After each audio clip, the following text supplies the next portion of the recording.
Brodes Media.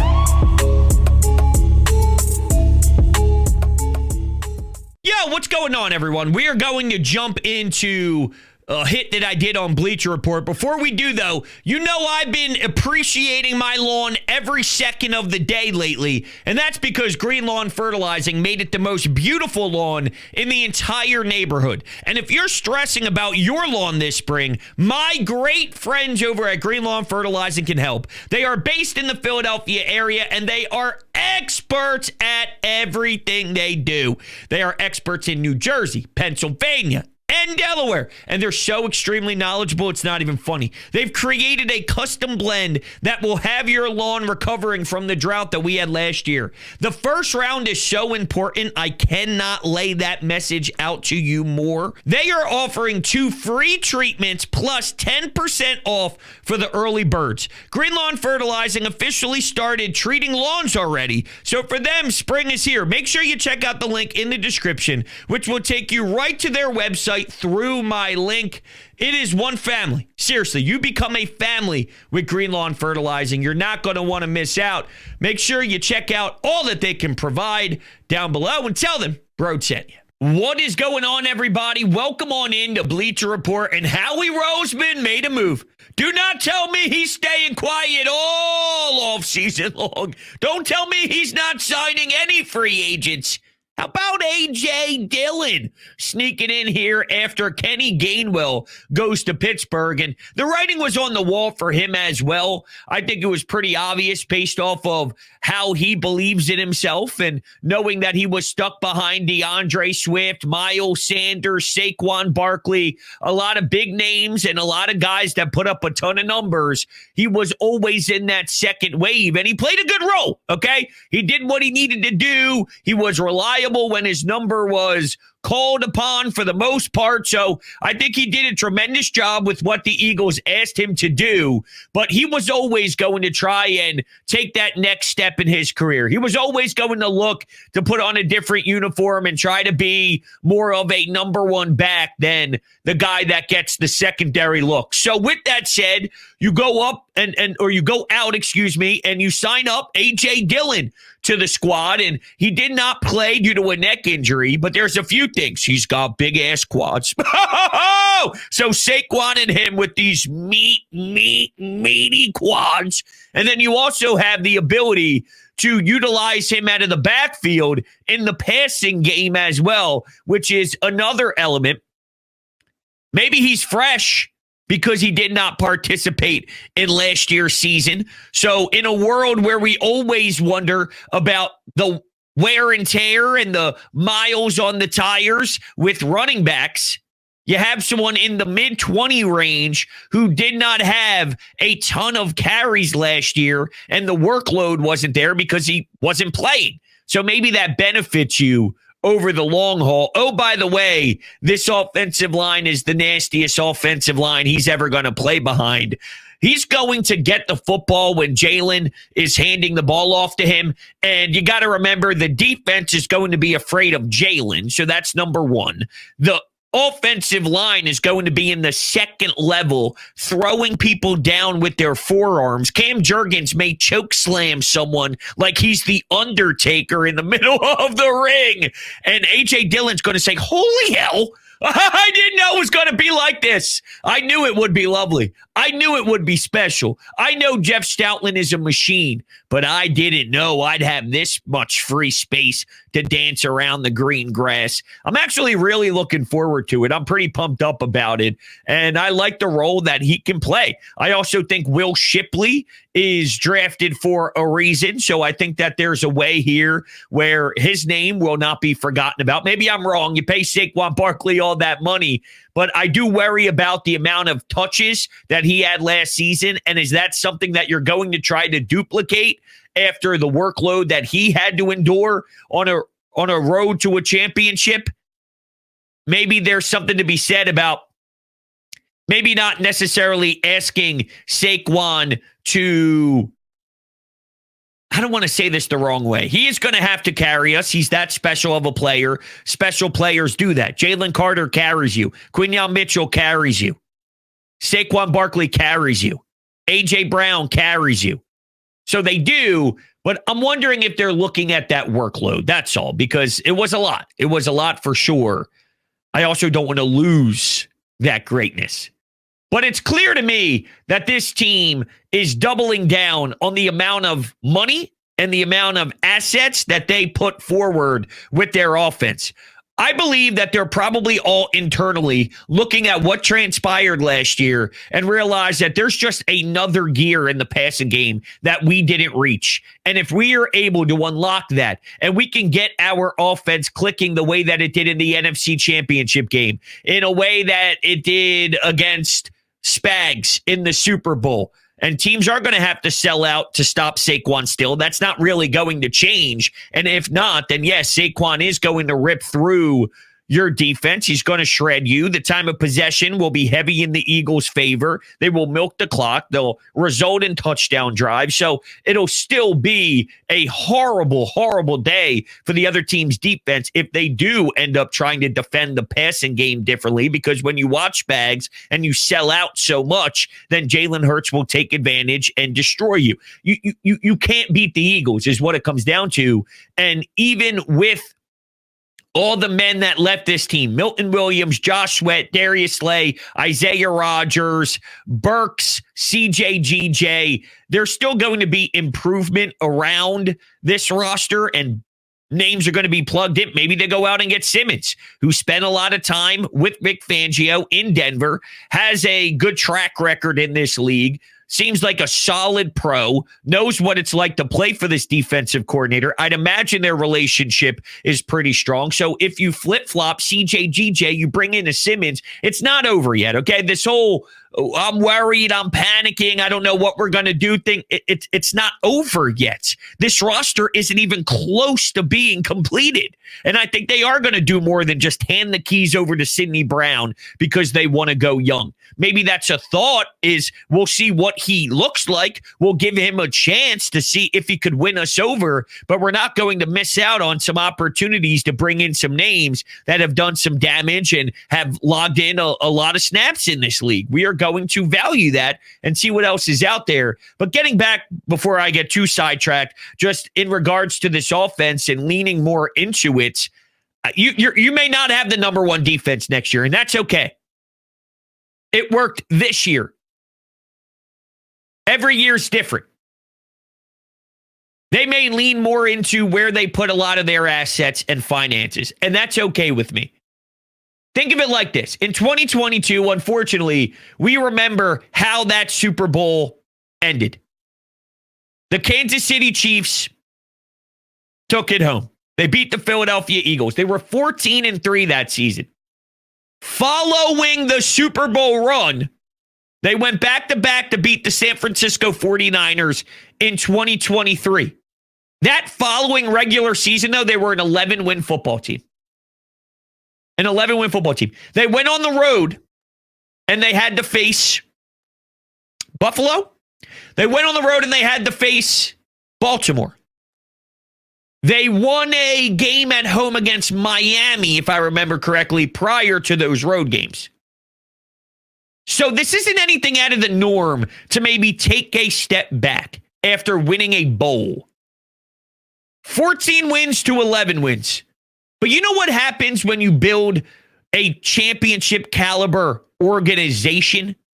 When you get to the playoffs, you know how to win. You think there are teams next year that are going to want to say, I want a taste of the Eagles? If they can escape that collision course, they probably would sign up for that in a heartbeat. Because, well, Saquon, because the trenches, because Lane Johnson, because Mailata, because Cam Jurgens, because Landon Dickerson. You really want a taste of this team in the playoffs? What if this team, instead of winning as many regular season games as they did, they win 11, they win 12? Let me know in the NFC who is going to be a 14-win team. Now, obviously, every year there is a surprise. But I'm not necessarily sure I know exactly who the Detroit Lions are going to be next season when they lose the identity of their team. And while the defense was a part of the identity of the Eagles, their run game was too, and that's not going anywhere. The offensive line is too, and that's not going anywhere. Ben Johnson was their identity. Ben Johnson is what made that team who they were. That's gone. That's out the building. And by the way, they lost their defensive coordinator as well to the New York Jets. So I don't know if all of a sudden you're just going to see the Detroit Lions not skip a beat. They may skip a beat. And what if they're a 12-win team? Then, hey, maybe the same team's at the top of the NFC, but it's more of a dogfight. There's no team going 14-3, 15-2. Maybe it's 12 and or 13. And maybe that means you slide into maybe not a number 1 overall seed, but you just won as a 2.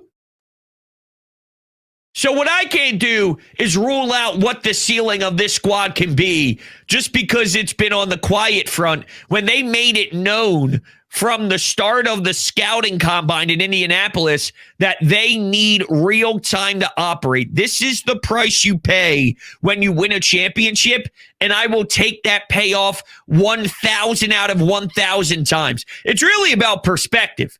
And trust me, I am one of the first people to make sure I apply pressure to my teams that the goal is to win. The objective is to win. If you're not putting together a product to win, then I'm pissed off with you. And I'm disappointed with you, and you're letting us down big time.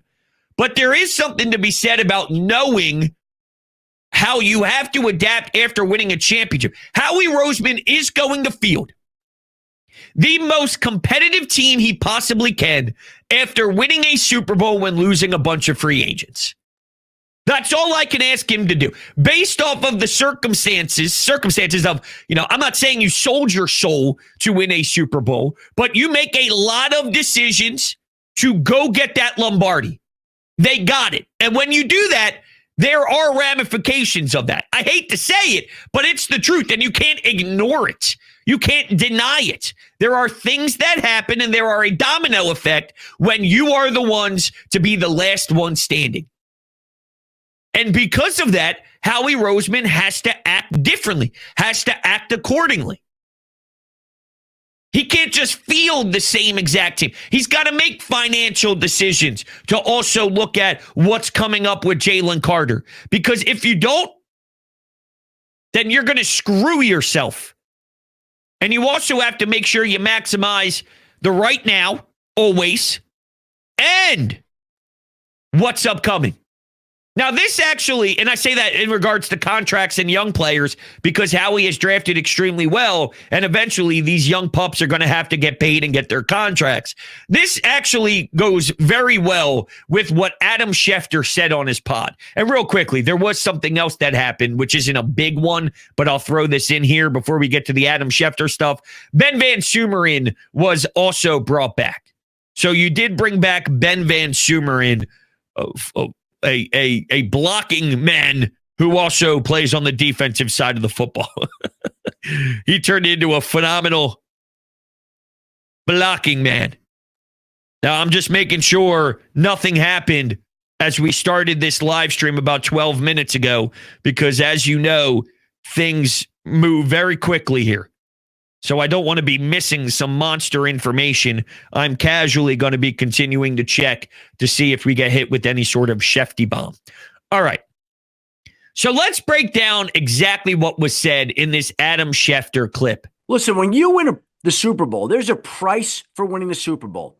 And that's the fact that other teams want your players. You have to find ways to make up for it. Not everybody can get paid. When they lost Milton Williams and Josh Sweat and the cornerback Isaiah Rodgers to the Minnesota Vikings, they wound up getting 3 compensatory draft picks that day, or will be getting in 2026. And once those are awarded, the Philadelphia Eagles are scheduled to have 20 draft picks in the next 2 years, Ty. 20 picks. Most teams in a given draft have 7. The Eagles have 20 the next 2 years, including 11 in the first 4 rounds of the next 2 years. 11 and 17 in the first 5 rounds the next 2 years. You know what those picks do? Those picks give you a chance to bring in good young players on rookie contracts that allow you to pay the veteran superstars. So they're planning on these young players stepping in. And who has had a better drafting record than the Philadelphia Eagles? And by the way, it's probably going to turn into more once they lose Mekhi Becton. And who knows how they're going to manipulate the draft this year and potentially turn it into more picks next year or the year after. So this was, I think, part of the plan for them to move forward like this. They're the world champions. There's a world champion tax to pay, and that is that other teams want to give your players more than they ordinarily would get. The prices on them in free agency usually get jacked up, and that's exactly what happened this year with the Philadelphia Eagles. All right. This is the price you pay after the Super Bowl. But one thing to note is these comp picks, because there was a question that was asked earlier today on the WIP afternoon show. And the question was asked like this. If you are waiting to have to pay Quinyon, Coop, Jalen Carter, Nolan Smith, all of these young kids, then aren't you going to be stuck in a very similar situation down the road where you're paying all these guys a lot of money and then you have to make financial decisions like CJ GJ being gone or, whatever, not paying Isaiah Rodgers or allowing Burks to go for very limited money in comparison to what some of these other contracts are. And well, here's the flip side. When you draft well and you look at all these comp picks, when you pay Q, when you pay Carter, when you pay Coop, when you pay Nolan, you have a new wave of all these young rookies that are getting paid small amount of money. So you can pay what would then be more veteran type of guys or guys that are hitting their peak, guys that are starting to embrace their prime and really get after it in what is, like that window, that time where you just go on a tear and start dominating the league. If you hit on your draft picks the right way, you can then have a young secondary piece, a young pass rusher, a young defensive tackle, a young wide receiver. I'm just saying, down the road, I don't think that that's crazy, and I think it makes perfect sense. So no, just because you have to pay these guys, you're not in the same strap. And every year is different. You're not strapped the same way every single year. With how this season ended up, you were in more of a bind. But there are times when you are in less of a bind. This could have been done in 2022 and you win the Super Bowl. After 2022, you weren't in the same exact position as you are in 2024 with all of your finances. You lost the Super Bowl compared to winning the Super Bowl, but you got there. So it all depends on where you are structurally, with each of these deals, which then opens up the discussion for what Howie Roseman can do in that respected offseason when Jalen Carter is making big money, when guys are making bigger money. Maybe you have more flexibility to restructure. And then you can look to add in the free agency market. You're not going to have your hands tied behind your back all the time because you're willing to spend big on these young kids now. We were after guys nonstop and we had Fletcher Cox. We were after guys nonstop and we had Jason Kelsey and Lane Johnson. We were going after guys nonstop when we had big contract veterans on the team. And then you can also strike big by taking a low risk, high reward type deal. And then that guy pans out like a Zach Bond. And then you're having an all pro type of season from someone who's barely making any dough. And that helps you out as well. So there's so many ways for this to work. The fact that I have to explain this is a little annoying because if anybody deserves that free pass here, and not a free pass, that's the wrong word. I apologize. It's not a free pass. But if anybody deserves some leash here, it's Howie. This guy's got 20 picks in the next 2 drafts, 11 in the first 4 rounds. And with the track record of how he's been knocking it out of the park with some of these draft selections as of late, what are we talking about here? Now, another part of this clip that I think we need to bring up is he is implying that Mekhi Becton is most likely gone. They'll get another pick when Becton leaves. But Rap Sheet also mentioned that just because CJGJ was traded for a guard in Houston, a former first-round pick that hasn't lived up to the expectations, and it seems to be a carbon copy of what Mekhi Becton was, a project that Jeff Stoutland is excited to get his hands on, and knowing the history of what the Eagles do, maybe they can find a way to make him flourish here, and it worked last year, so why not do it again and copy and paste it? Rap Sheet saying that doesn't rule them out on being back in on Mekhi Becton to bring him back for another run. I just wonder if Becton realizes, one, he wants to be a tackle. Two, he's got confidence and thinks he can duplicate this anywhere, even if that's not necessarily true. You got to be in the right spot. You got to be working with a team and with the line that has Cam Jurgens and Lane Johnson next to you. That could be a big part of it. But if teams are willing to see his success at guard and project him out to be a tackle without the hands and the mind of Jeff Stoutland, it could be a miscalculation, but for him, a big opportunity to land a lot of money when he once thought his career was over. And knowing that's the case, you can't miss out on this opportunity whatsoever. So Adam Schefter implying that Mekhi Becton is probably out of here. Rap Sheet saying that there still is a chance for the Eagles to do this, even if they made a trade for a guard. They like their offensive line depth. So if Tyler Steen, any new faces come in, any new draft picks, Mekhi Becton is the starter, and you are able to re-sign him and get him going here again. No matter what it is, you can't have too many bodies. I will never be disappointed with a billion offensive linemen and a billion defensive linemen. Because I think there is so much value in just being able to rotate. One guy who I would like to see do more, and this was a first-round pick, and for as much as we give Howie Roseman a ton of love, and rightfully so, for his ability to draft, I do think it's time to eventually see some more out of Jordan Davis. And whether this is a Vic Fangio thing saying, hey, he just doesn't give me what I'm looking for, or he doesn't think he has what it takes to get more out of Jordan Davis, I don't know.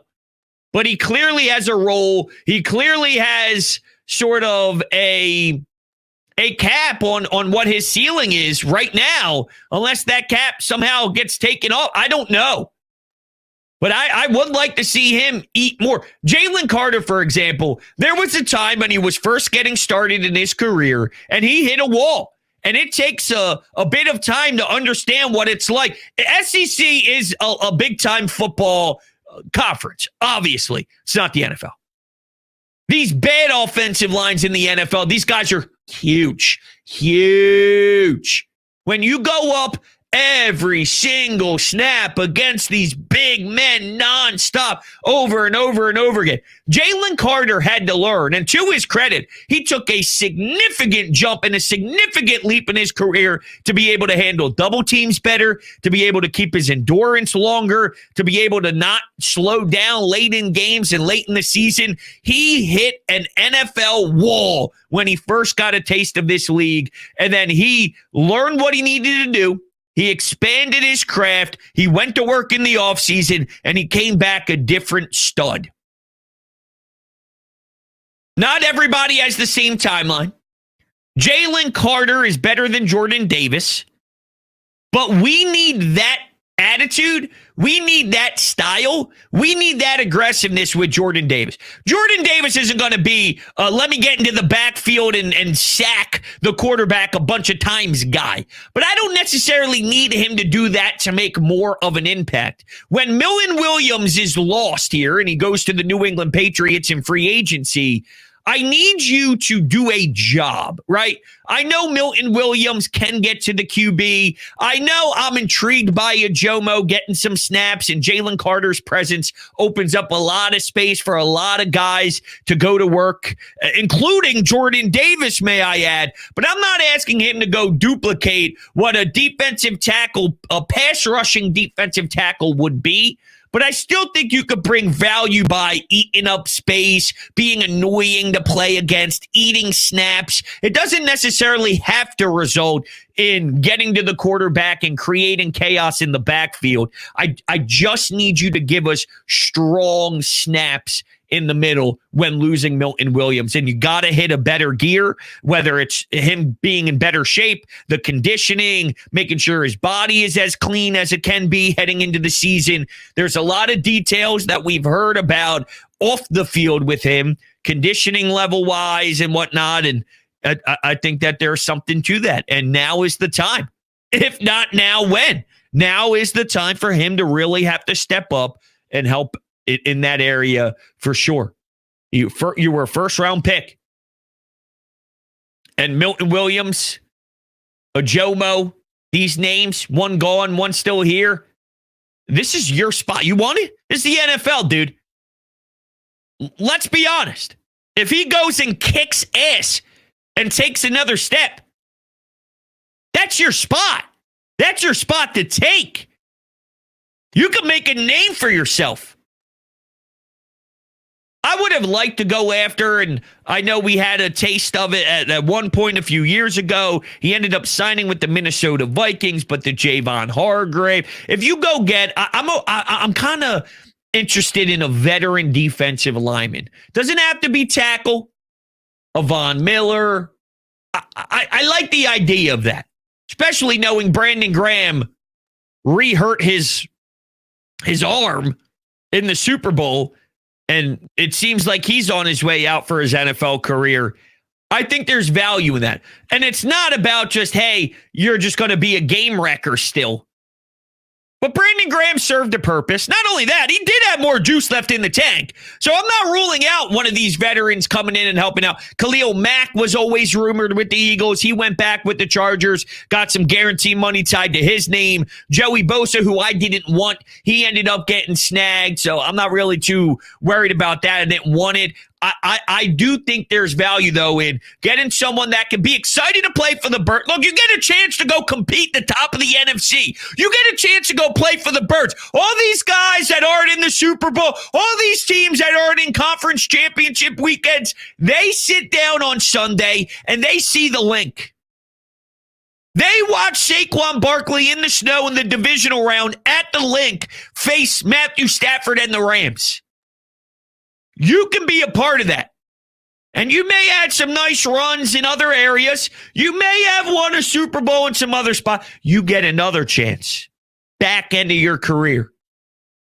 I'm using Von Miller as an example here, but that's just the mold that I respect and kind of want to see if we can do that, if it fits in with the finances. But it seems right now they're squeezing every penny they can. They were trying to go after Justin Reed, who took more money with the Saints. So they definitely have, it seems, a focus on safety after losing CJ but only willing to spend a certain amount.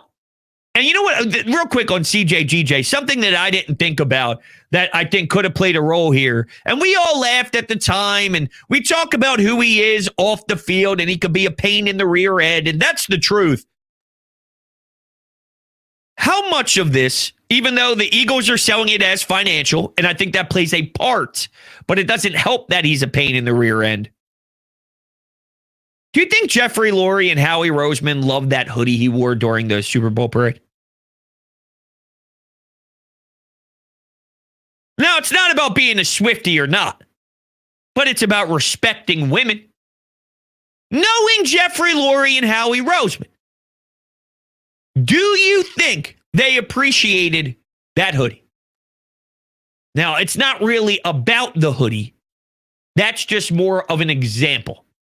That's more of a description of how it's easier to walk away from somebody who would do. You wouldn't see Jalen Hurts rocking that. You wouldn't see Brandon Graham rocking that. You wouldn't see any of You know, who else? I don't think I'd see Q rocking that. I don't think I'd see Zach Bond rocking that. I don't think I'd see BG rocking that. I don't think I'd see Lane rocking that. I don't think I'd see a lot of these guys rocking that. And I you know, as much as people say it's not a part of this thing, how can you say no? I mean, after they won the Super Bowl, he's starting national news stories worth of drama online. It was getting picked up by ESPN, Fox Sport, everywhere. That him and Darius Slay are going at it. And then they're doing an autograph signing and their boots are right next to each other and it's awkward. And that was getting picked up too. You know, I thought it was interesting. The hoodie thing was brought up and I never really digested that, but there's probably truth to that. Jeffrey Lurie, nah. That's not how he wants his organization represented. For whatever that's worth. All right. So Kenny Gainwell out. A.J. Dillon in. Ben Van Sumeren in. Sweat out. Milton out. CJ out. Slay out. Rodgers out. Gainwell out. Burks out. Probably some names I forgot. But now, did I hit them all? Of importance. We'll see what happens. All right, everybody. Before we head out of here, do not forget about my lovely friends over at Garage Beer. DrinkGarageBeer.com. There's nothing better on planet Earth. 0% IPA, 100% light beer, 1,000% quality. DrinkGarageBeer.com.